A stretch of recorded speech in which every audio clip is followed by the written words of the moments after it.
तू उत्तम कविता पण करतेस असं आम्ही ऐकलेलं आहे. कवितेचं शीर्षक आहे आयुष्य. आयुष्य खूप सुंदर आहे, म्हटलं तर खडतर आहे. आयुष्यात यशस्वी होणं हे आपल्या प्रयत्नांवर आहे.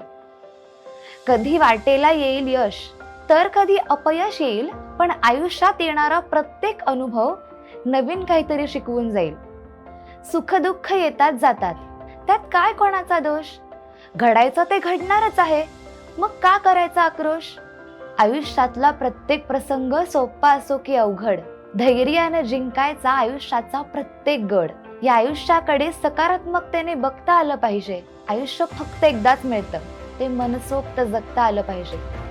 सुख दुःख चांगले वाईट प्रसंग येऊन लगेच निघून जातात, पण त्याचा सामना करता येणं ह्यालाच आयुष्य जगणं असं म्हणतात. आयुष्य जगणं असं म्हणतात.